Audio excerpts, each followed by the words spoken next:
Chaque semaine, en découvrant son adversaire du soir dans la brigade cachée, Dany semble surpris. Mais l'est-il vraiment ou a-t-il un petit indice avant le tournage? Télé Loisirs a posé la question à la production de Top Chef. Mais jusqu'où ira-t-il? Ce mercredi 10 mai, Dany Ketsar a remporté sa 10e victoire consécutive dans la brigade cachée, conservant ainsi ses fameuses manchettes rouges. Le jeune homme de 26 ans n'a jamais été aussi près de réintégrer Top Chef. Encore faut-il venir à bout du prochain, et dernier, adversaire. Car le niveau monte d'un cran au fur et à mesure. D'ailleurs, ce mercredi 10 mai, ça s'est joué de peu face à Jérémy Falissard.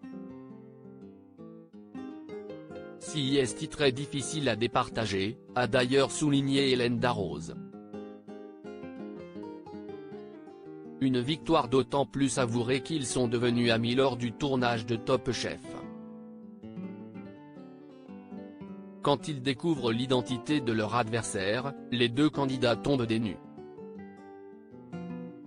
Top Chef, la brigade cachée, la production cache-t-elle l'identité des deux concurrents avant le tournage?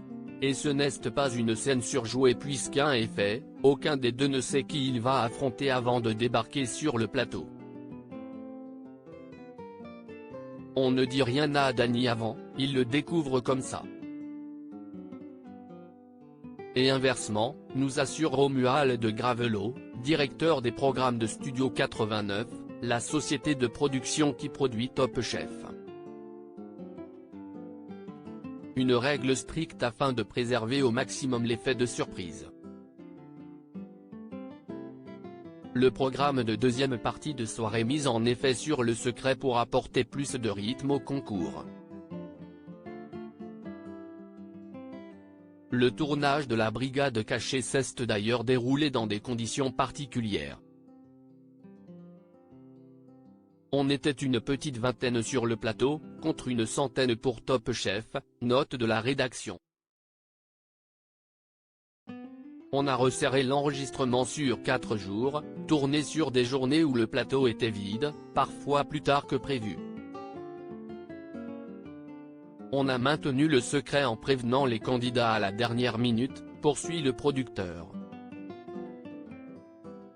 Si aucun avenant n'a été ajouté au contrat des candidats pour ce concours supplémentaire, la production a misé sur le rapport de confiance. À chaque fois qu'Hélène appelait les candidats pour leur proposer cette nouvelle chance, je les rappelais après pour leur réexpliquer qu'ils devaient garder cette information pour eux, précise Romuald de Gravelot.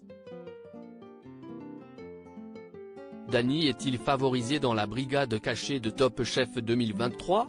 Chaque semaine, au moment de remettre ses manchettes en jeu, Dany cuisine après son concurrent et le voit préparer son plat pendant 1 heure. Une mécanique qui pourrait l'avantager selon certains téléspectateurs. Si est la même thématique, mais la recette est libre donc le deuxième candidat n'est pas avantagé, nous avait expliqué la production. D'ailleurs, cuisiner en deuxième n'est pas forcément un avantage pour Dany. Au contraire.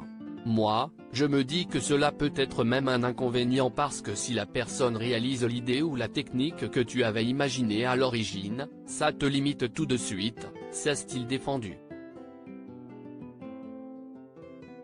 À lire aussi il y a une cuisine cachée, comment la production de Top Chef préserve la confidentialité sur le plateau.